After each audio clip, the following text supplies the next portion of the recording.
turn to Hebrews chapter 1.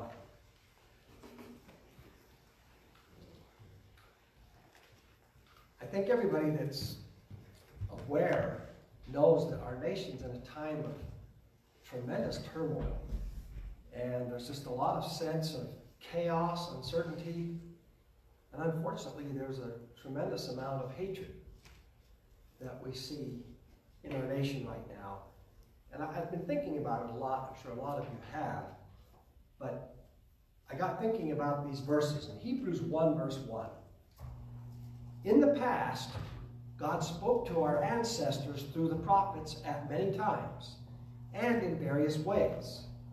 But in these last days, he has spoken to us by his Son, whom he appointed heir of all things, and through whom also he made the universe.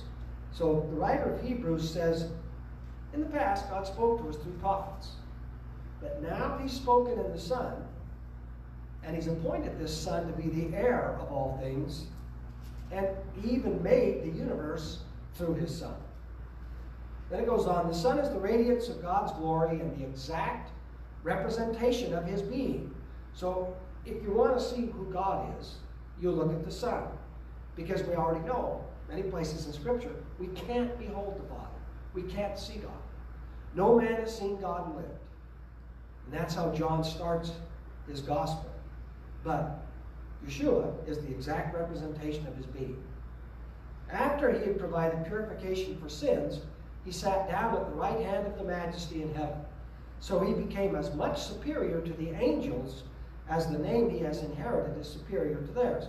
So we know about angels. We know that they perform God's will, that they assist God's people, but the writer of Hebrews is saying, well, the Son is greater than the angels. He's the exact representation of God. And God is speaking to us through his Son. And if you jump over to Hebrews 2, verse 10, it says something that's very powerful. The book of Hebrews deals with some issues with Yeshua that we won't find anywhere else.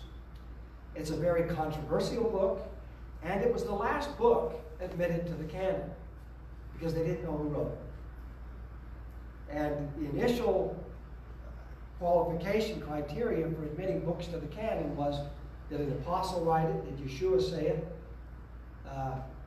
And so they were a little uncertain. And on top of that, Hebrews has some controversial theology. In bringing many sons and daughters to glory, it was fitting that God, for whom and through whom everything exists, should make the pioneer of their salvation perfect through what he suffered.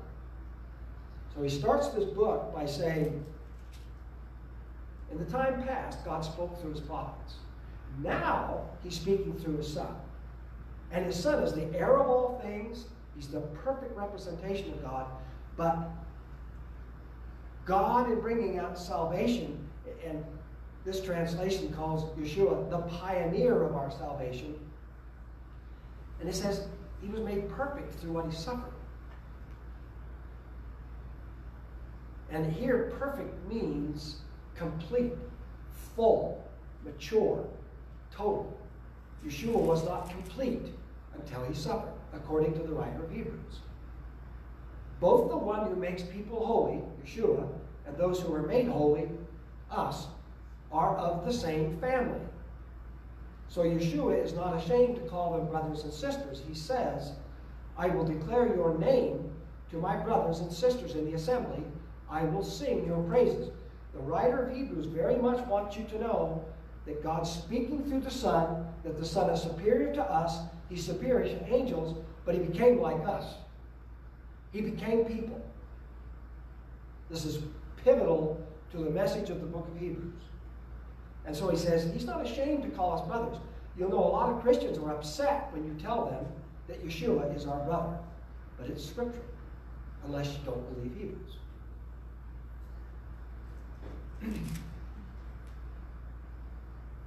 Verse 14 of 2. Since the children have flesh and blood, he shared in their humanity, so that by his death he might break the power of him who holds the power of death, that is the devil, and free those who all their lives were held in slavery by their fear of death.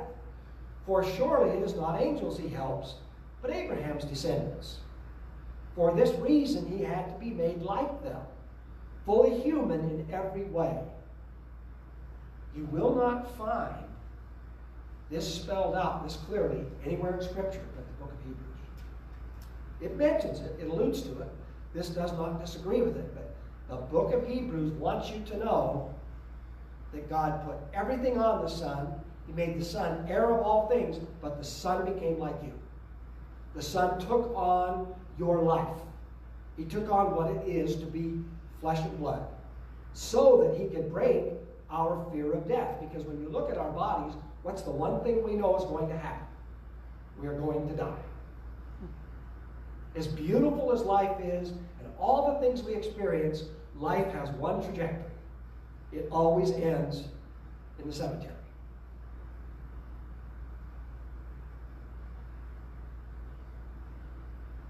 For this reason he had to be made like them, fully human in every way, in order that he might become a merciful and faithful high priest in service to God, and that he might make atonement for the sins of the people.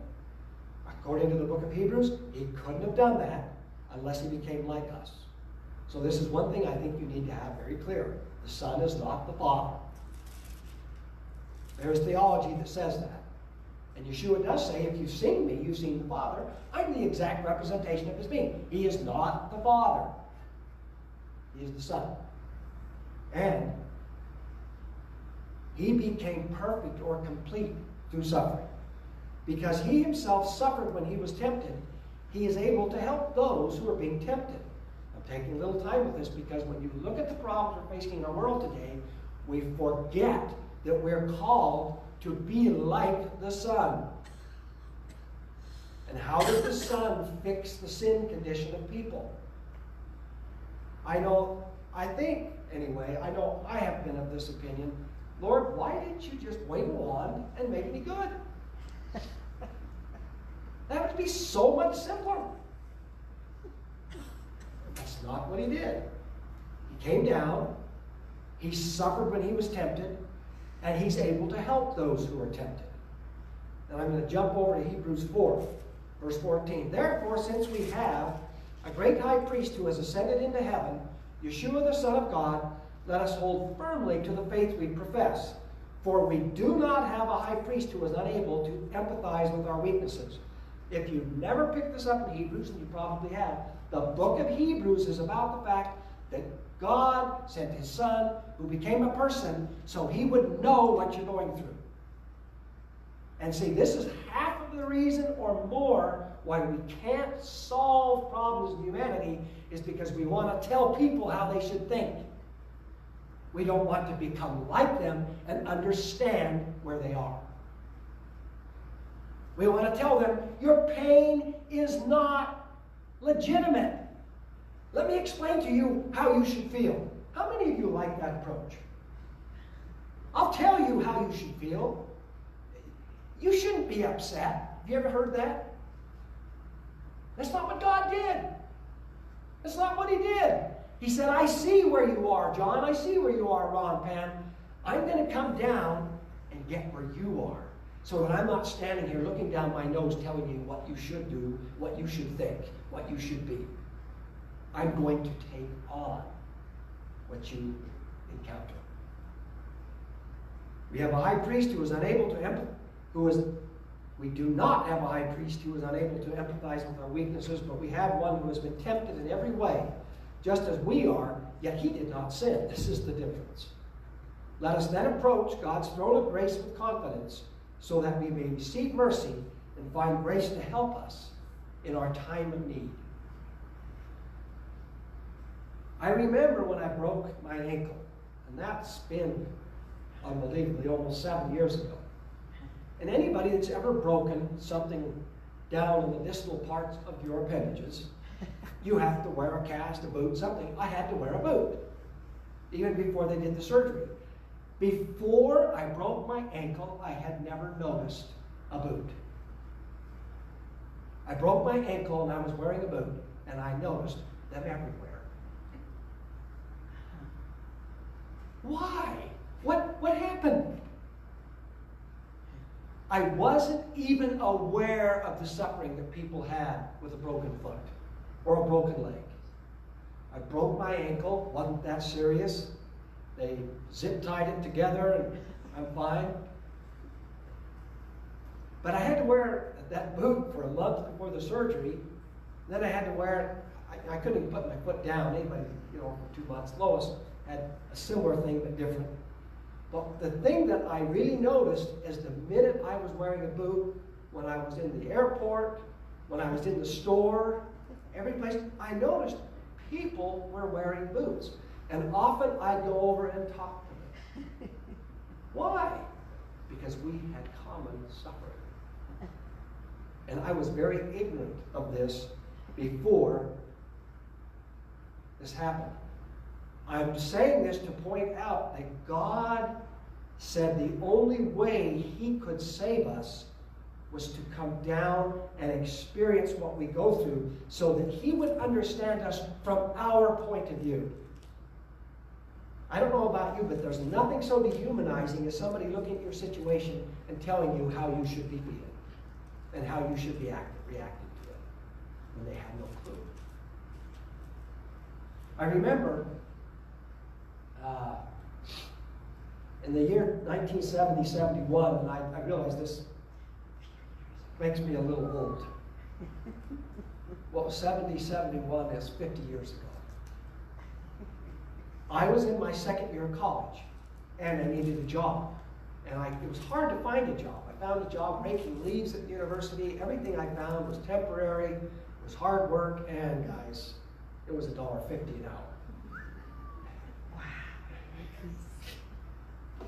You don't believe me? I got a job for $2 an hour, and I thought I was rolling in dough. But I got this job in Smithfield, which is north of Logan, and we would go around. They were harvesting potatoes, and we would pick up the sacks of potatoes and load them on the truck. And all around us in the fields were Hispanic families. And they were there from, looked to me like 2 and 3, certainly 4 and 5, up to Grandma and Grandpa. And they were filling the bags with potatoes. And then we university students that were getting hired, we'd pick up the bags and load the truck. And I remember my boss, and I forgot his name totally, the guy that owns the field.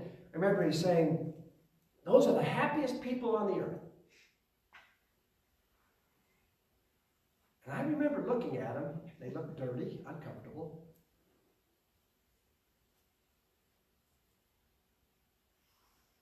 When it was cold, they looked cold. When it was hot, they looked hot. They looked tired.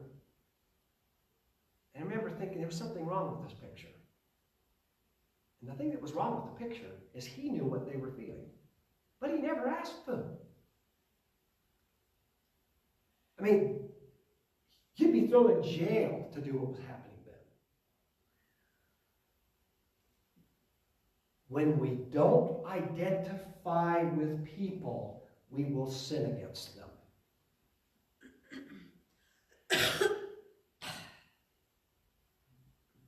I don't care what situation they're in. I remember hearing about a man who went into the Haight-Ashbury district of San Francisco where there were a lot of gays. And he got up on a platform and he just shouted all day, "Repent, you faggots, you're going to hell." Oh my goodness. Needless to say, he didn't help a soul because he had no concept of how Yeshua had saved him. And he was going to save the people his way. It doesn't work. There's a great story about a teacher who went into a school when she was a beginning teacher. She hadn't taught, and so she was a little bit tentative. And as she started her class, she went around and had all the kids say their names. And she had one boy that was very withdrawn, taciturn, and almost angry. And his name was Stephen. And she made the mistake of calling him Steve, and he said, "Only my friends call me Steve." And I mean, she really loves her students, and she wanted to help them. And she could not reach him. One day when she was home in the evening, she was fixing herself a cup of tea, And when she picked it up, she dropped it and dumped scalding hot tea right on the inside of her thighs, burned herself severely. Second-degree burns on both thighs, so she couldn't go to school for a while. When she was able to go back, after class, this little boy stayed, and she thought, well, this is odd. And he didn't seem quite so hostile. And he said, would it be okay if I cleaned the boards today and took out the garbage? And she said, sure, yeah. She's like, what happened? And then after he did this for a few days, and they started to warm up their relationship, and he even told her, you can call me Steve. And then one day he said, what degree burns were your burns? And she said they were second-degree burns. And he said, mine were third. In her injury, he was able to see her as someone with common suffering. And I'm going to hammer on this because I see the world today falling apart because we are going to tell people how they should feel. We're going to tell people that their suffering doesn't matter, that it has no impact. We don't know.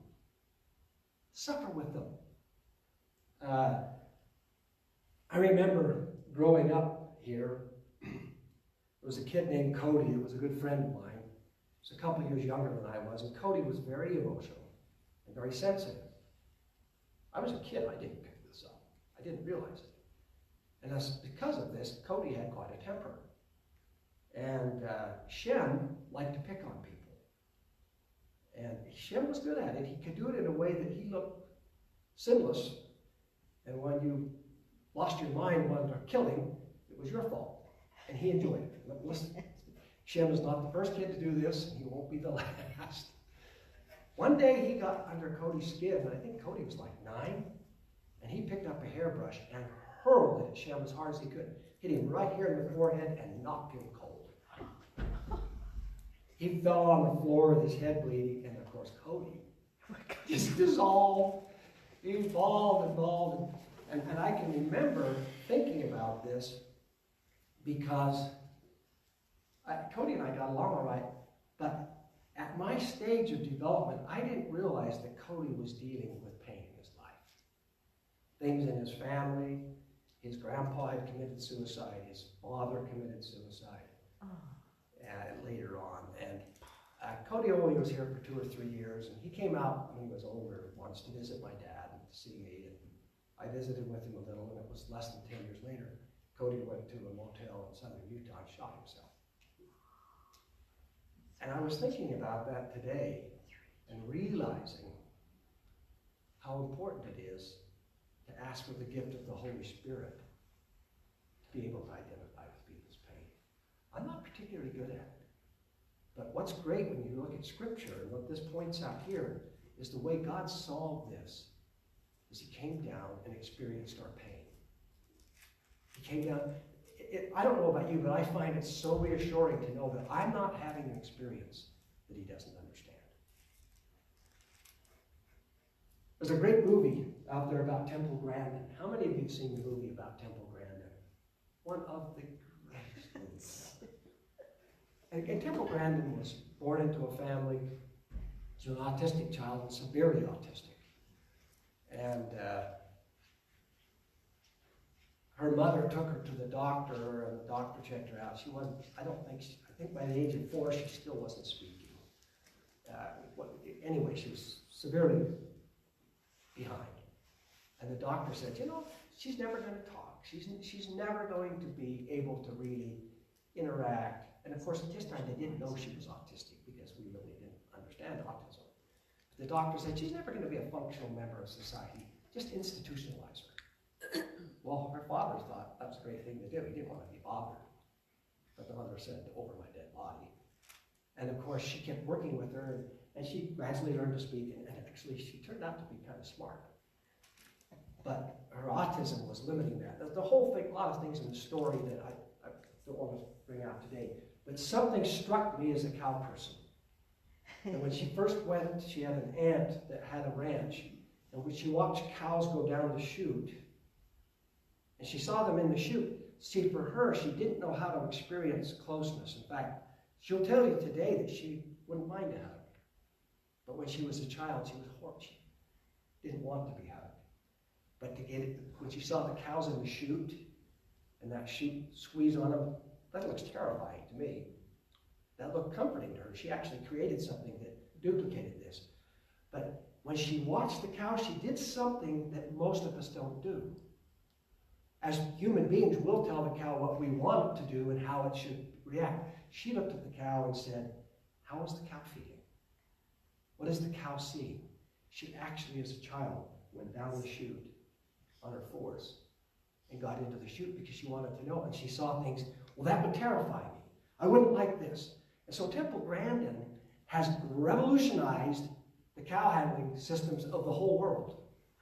If you go to any slaughterhouse, if you go to any up-to-date barn, their chutes, their corrals, they've been changed because she tried to come up with ways to not terrify the cattle. Because what? Something in her autism and her particular genius, she would look at them and say, well, how are they feeling? How does this, I mean, I'm watching this movie and I'm blown away, but it never crossed my mind. I'm not going to get down and go through a chute. But, and in the film, they have a scene that actually happened in real life. This was after she devised her first slaughterhouse, because she's an interesting person. She's a vegetarian, but she totally sees that people need to eat meat and that other animals need to eat meat. But she says, if we're going to slaughter animals, it should be done in a way that honors them and that is kind. And so there's a scene in the movie where the first animal that comes through to be slaughtered, I've got to read this because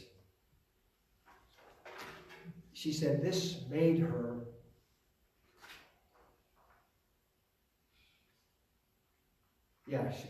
this animal comes to be slaughtered and she holds its head while it's put down. And she said that's the first time in her life that she had religious contact with God, because she realized how precious life was. I'm going, what a weird person, and how incredibly beautiful.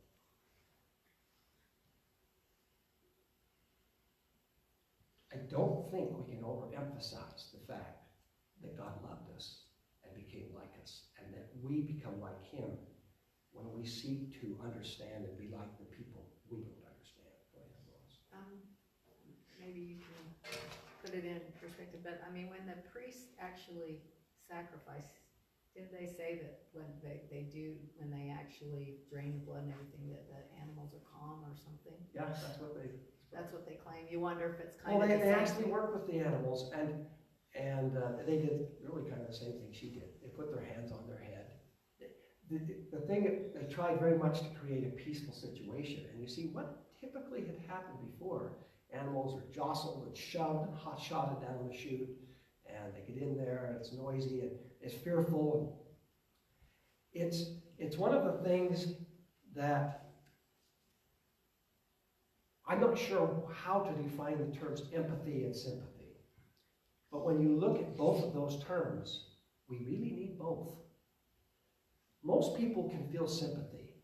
Empathy is kind of an impartation of the Spirit, because empathy is truly feeling what the other person is feeling. And it's, you know, I thought about it, and I looked at all the debates that are out there, and I don't know about the rest of you, but when I got married, and I'm 48 years ago, and I'm still in learning mode here. But one of the things that I'm trying to learn is that Joy is feeling what she's feeling, not what I think she should be feeling. I don't know if anybody else here in a relationship has had this issue. Like, why are you feeling that way? The dumbest thing you could ever say. We've probably all said it. Because it displays this lack of empathy. One other thing, I was listening to something the other day, and you know, there's so much going on, but it made me think of Mother Teresa, because you know, there's a lot of people out there saying, oh, I know just how you feel. oh, I know just how they feel. And they're saying it from their, $1 billion mansion to somebody who's poor, and you go, hey, Mother Teresa, she put herself in the place where she identified with those people. And I thought, there's something really, really lacking in the message of somebody up here saying, I know exactly how you feel. Well, see, and that's a good point, Lois, because it reminds us that what Mother Teresa did brought atonement into the situation. See, this is one of the things I thought, because you see a lot of good people that don't understand Christianity and don't understand Yeshua. And I thought, what is the real difference? Greg was talking about being a light. And if we walk in the light as he is in the light, the blood of Yeshua cleanses us from all sin. Well, the thing that's different about Yeshua, about Jesus, is this not standing on our pedestal and looking down and telling people what they should think and what they should feel.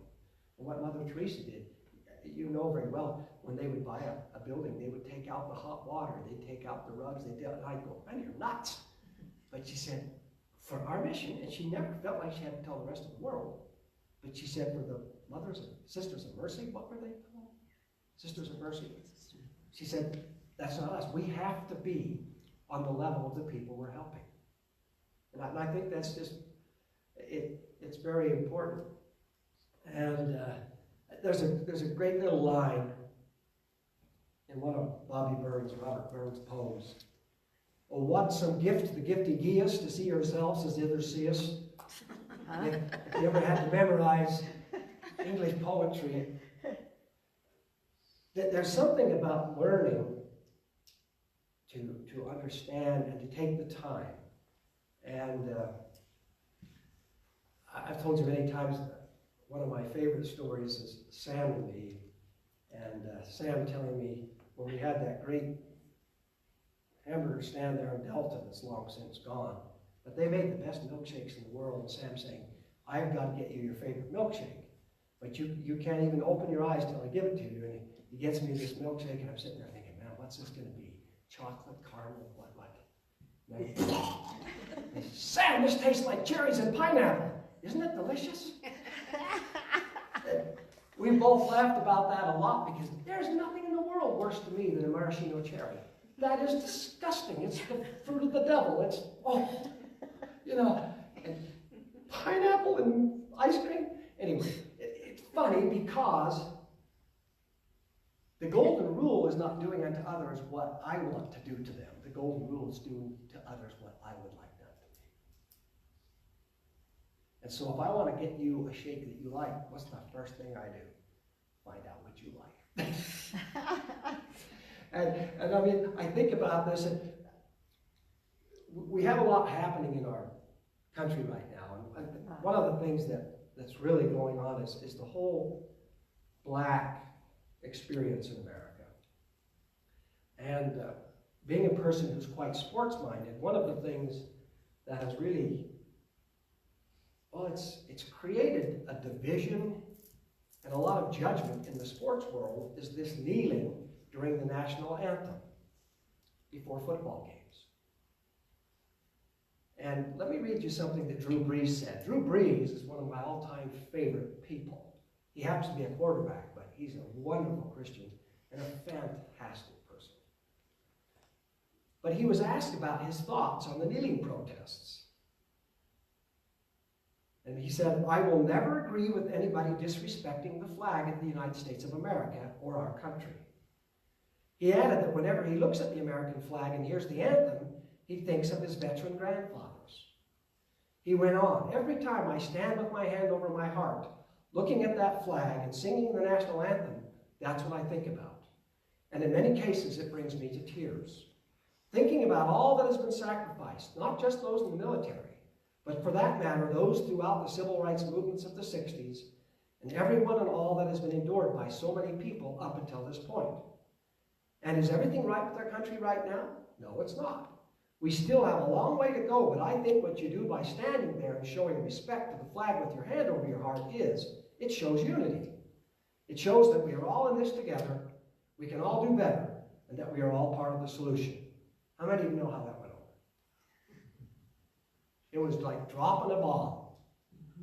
And this is when you find out who the grown-ups are. It triggered his teammates. It triggered all kinds of people. And you know what? Does anybody totally understand what he's saying? I have a brother-in-law that has never watched an NFL game since this happened. What? He was the biggest NFL fan in the world. He has not watched one since. Whoa. He's a veteran. He can't watch the kneeling. So Drew Brees realized he's got all this. And so listen to what Drew Brees said. I would like to apologize to my friends, teammates, the city of New Orleans, the black community, NFL community, and anyone I hurt with my comments yesterday. In speaking with some of you, it breaks my heart to know the pain I have caused.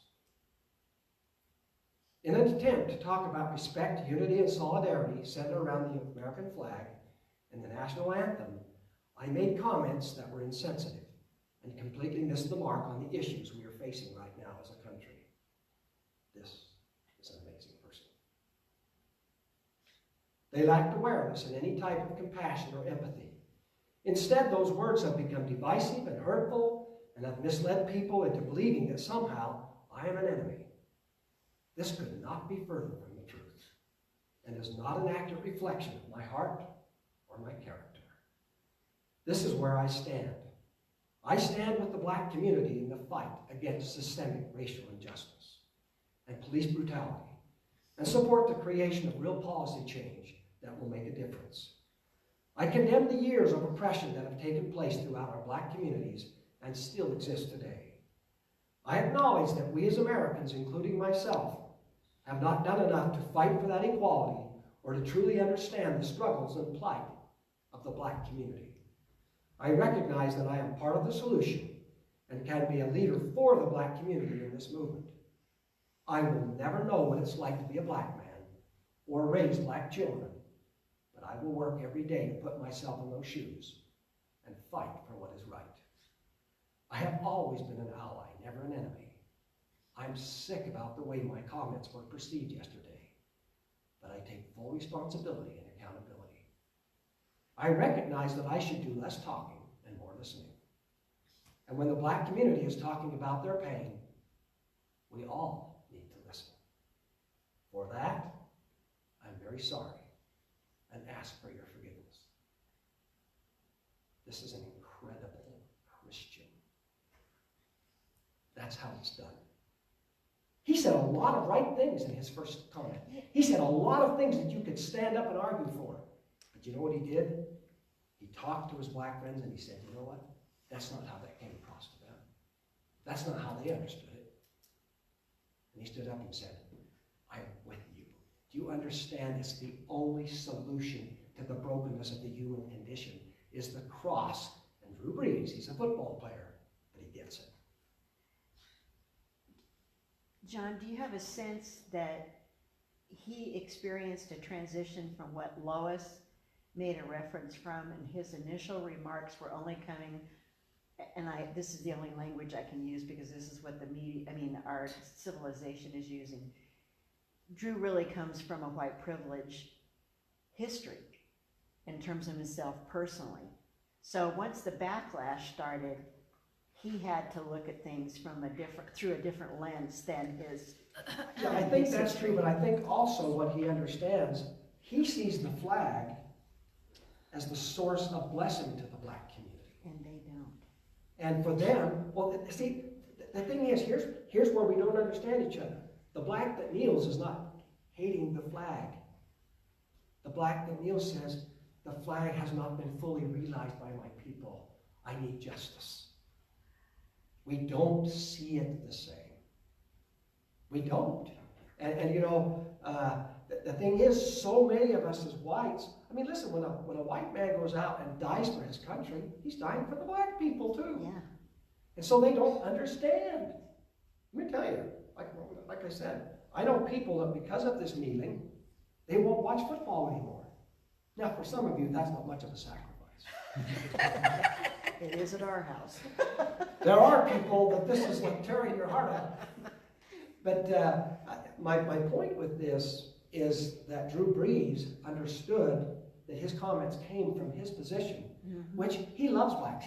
He has been a support to the black community his whole career. Yeah. But he realized that this statement, which I don't think there's anything in the statement he doesn't agree with, but that coming when it did, you see, one of the things that we miss is that life isn't the same for everyone.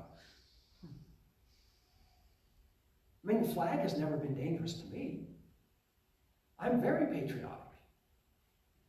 But Sukina has really opened my eyes. The flag is a bad thing for Native Americans. Christianity was a bad thing. And it didn't even meant to be, but what Christianity was we're going to come and change your culture and then we'll accept you. We even have a statement in this dominant religion that's here in the state that if the Indians will become good and holy people, God will make them white and delightsome. Oh, gosh. Isn't that nice? That's a big gag, but it comes from this place of not being Yeshua, Jesus. Again, start with the book of Hebrews. What did Yeshua do? I mean, God has every reason to look down and say, those guys are fouled up. They are such a disaster. No, he comes down, takes on our condition, experiences what we go through. And I think it's just, one of the things that I see happening too, when we don't have a lot of time left, is this taking judgment into our hearts. See, I don't have any problem with what Drew Brees said first, in terms of how he sees the flag. But I love that he came back and said, my statement, how my experience hurt my brothers and sisters, I want you to know you're more important to me than my opinion. And I stand with you where you are. Judging a situation, or worse yet, people, is not our job. God's judge. We can judge actions, and we certainly have to in a certain sense. We have to make discernment. But the story of Achan, when Israel went to fight Ai, and we don't have time to go into the detail, but remember that God told Israel because they had devoted things in their tents, he couldn't go with them to battle.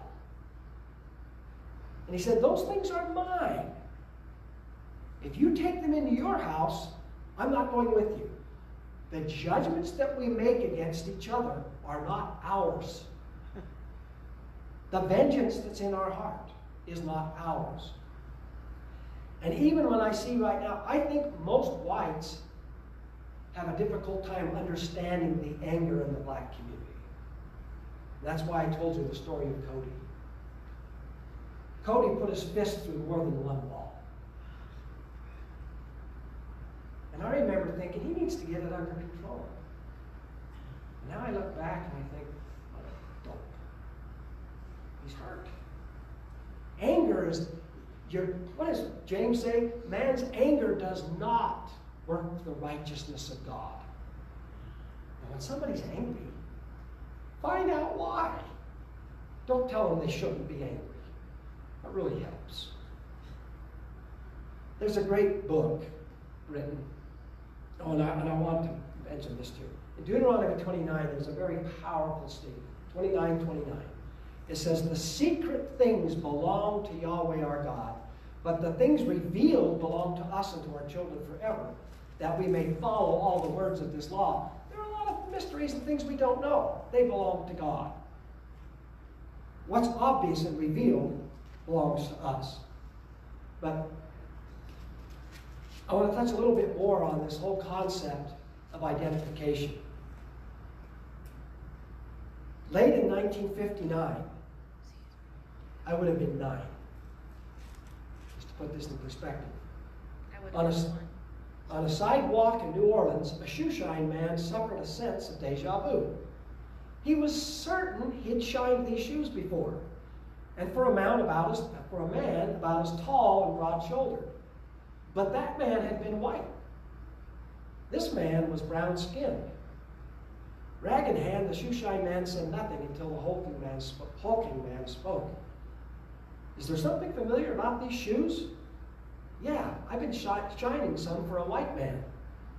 A fellow named Griffin? Yeah. Do you know him? I am him. If you haven't ever seen the book Black Like Me, powerful, powerful book. Griffin was a man who had some deep pathology in his life. He came to Jesus through the Catholic Church. He was a very devout Catholic. And when he saw what was going on with blacks, and he grew up in the South, so he had this racism that was intrinsic in him. He didn't hate blacks at all. But it was totally normal to him that blacks should eat in their place and the whites in their. And when he went to France and saw blacks and whites eating at the same table, he was horrified. He thought, it was the end of the world. But he came back and as a worker, he said, you know what, I would like, he was a journalist, a great writer. And another thing that happened, through malaria, he went blind. He was totally blind, and one day the Lord healed him. They never did have an explanation for his eyesight was completely restored, totally normal. In any case, he had this tremendous empathy with blacks, and he wanted to know what they're going through, and he got this idea. What do they call that condition where people get white spots? Vitiligo. What? Vitiligo? Very good there, Sharon. Vitiligo? Something like that. Yeah, anyway, they had a treatment for it where they would give you this drug and then put you under these ultraviolet lamps and it would make it go brown. And so he did this to himself. He got a doctor to help him and he got his whole self turned brown and I think he had his lips injected so they were a little fuller and he looked like a black man. He shaved his head so he was bald, so that wouldn't give him away. And there's not a lot of time today, so I won't spend, I've got a whole bunch of, yeah, you're right, it is vitiligo, it's right here. And his dermatologist, the day he was ready to go, said, now you go into oblivion. And he said it proved worse than he had ever imagined. He said, I looked in the mirror, and this man no way resembled me. The transformation was total and shocking. I felt the beginnings of a great loneliness. And it goes on, and he just tells the story of what it was. He said, I never had any idea what it was like to experience the scorn. And of course, he was in the South in the late 50s. And we all got to hope it's better now. But in a way that no one would ever know, he experienced what it's like to be black. And the thing I just want to point out to you, that he did what Yeshua did. Yeshua became a person. So he'd know what it's like. You see, you don't need advice. You need to be saved. Anybody that's been through a terrible crisis knows the worst thing in the world is advice. A shoulder to cry on, someone to hug, yeah. But you don't need advice. And anyway,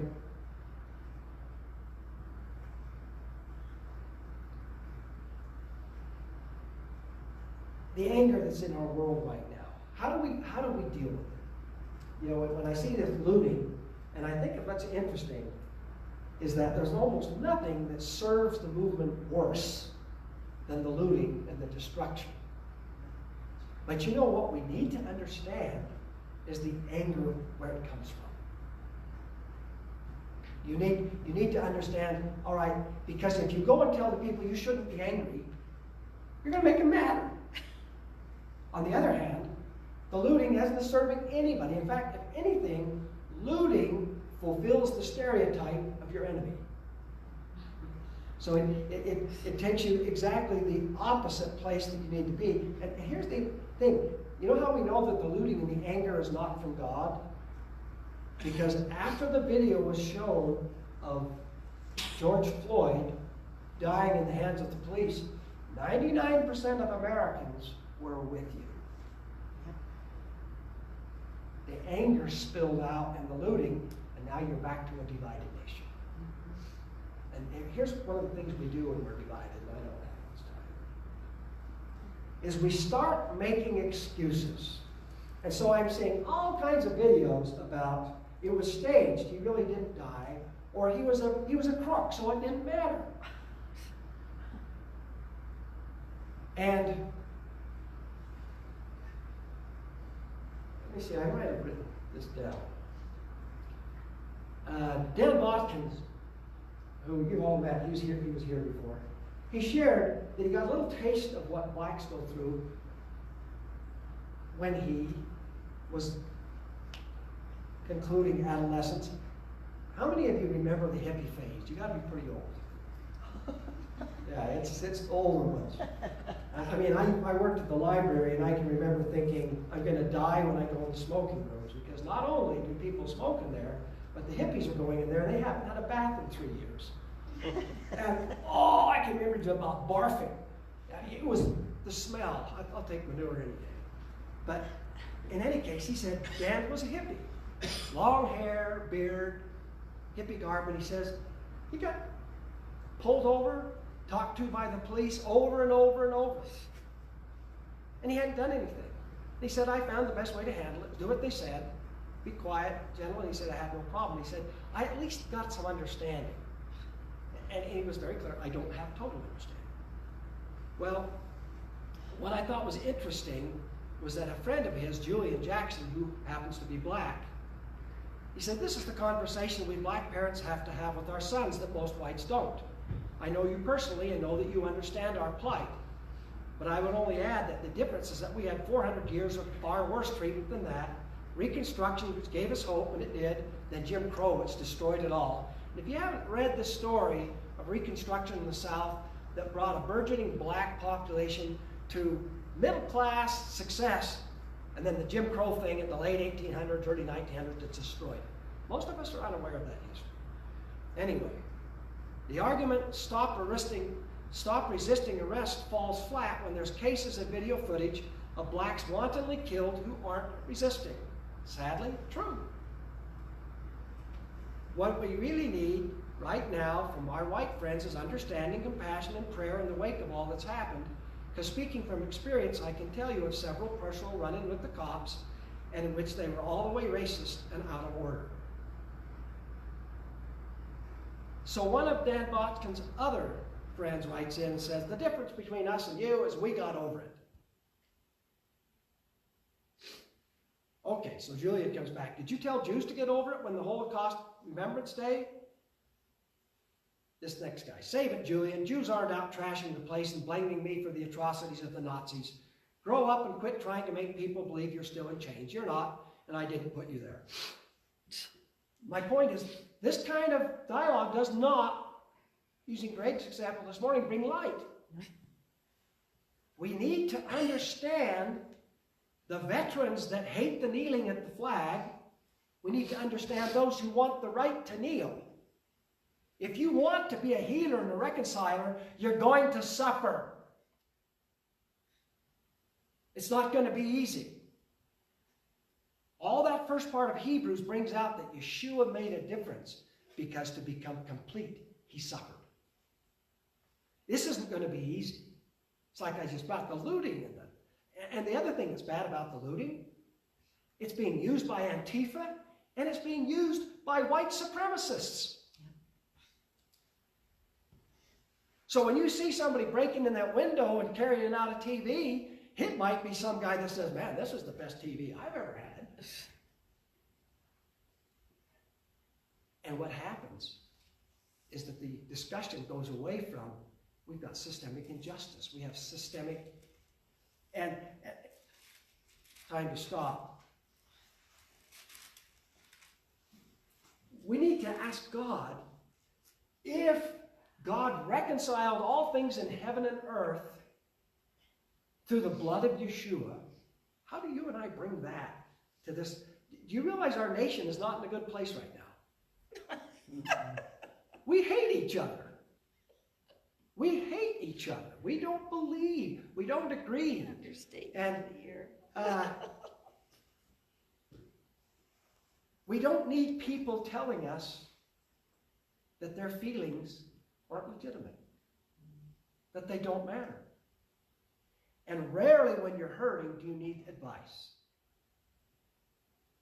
Somehow you have to say, Lord, how do we bring our suffering into this equation? Because that's what Yeshua, that's what Jesus would have done. And then even more, what's the call of Levi and Aaron?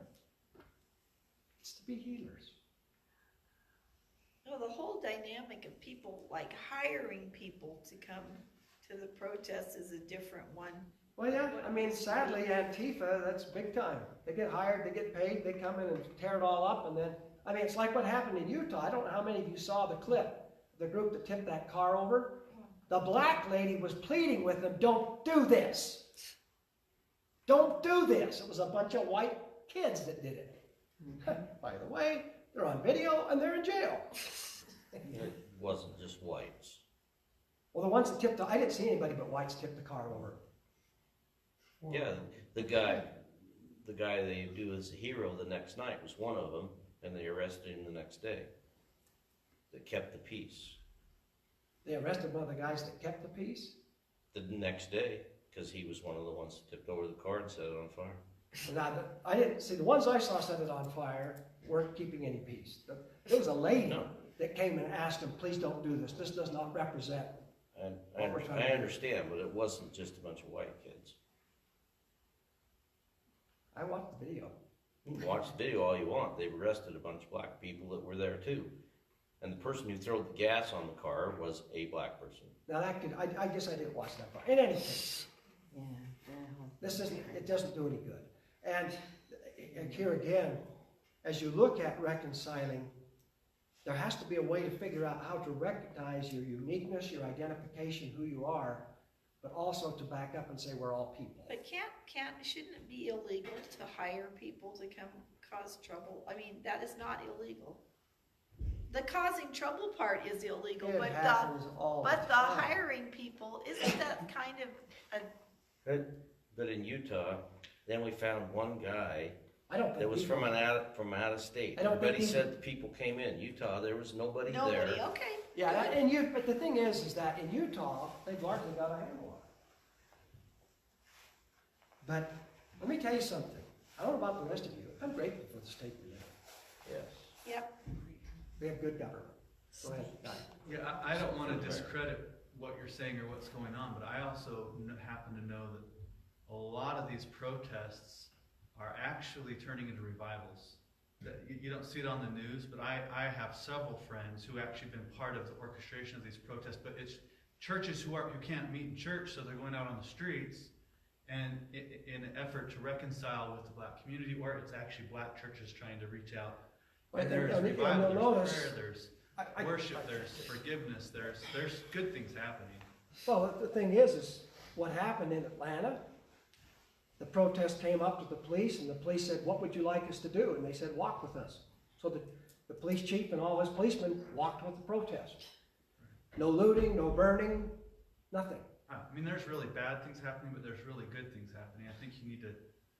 No, I've seen this happen several places. And if you read, we're over. This is a little political, so forgive me just a bit. Read what Spencer Cox said about all this. It's one of the most beautiful statements that you will find that recognizes the pain that's there in that community and the need to address it. And what he says is not very different from what Ben Carson said years ago, and that is, let's watch out for the people who are dividing us. But see, the thing is I don't have a problem with people protesting. In fact, if you want to know the honest truth, until Martin Luther King and the blacks protested, we weren't doing anything about it. I know from personal experience. I was a teenager. I remember thinking, Martin Luther King and these blacks are tearing up the country. They're bad people. Because I didn't know. I didn't know that blacks couldn't go to a motel. I didn't know that when they went to get a drink, that they had a dirty, slimy, rotten fountain, and the whites had a clean one. I didn't know that the lunch counter for blacks was different. I didn't know any of this. That's another part of atonement, is take the time to find out what people are actually experiencing. But no, God's doing something good out of this. I should have gotten more of the stories, but there are a bunch of stories out there of the protests turning into something good. But sadly, the looting and burning has had absolutely no... It's destroying the impact of the movement. Mm-hmm. And a lot of prominent blacks, of course, are speaking out against it. Because they say it's not accomplishing anything. It is very significant that we live at this time, which is a time when God wants to heal the jealousy of Ephraim and the hostility of Judah and bring it together, and we see this erupting. I apologize, we're over, but only Hey, 4 we're minutes. good. Let's stand. We're good.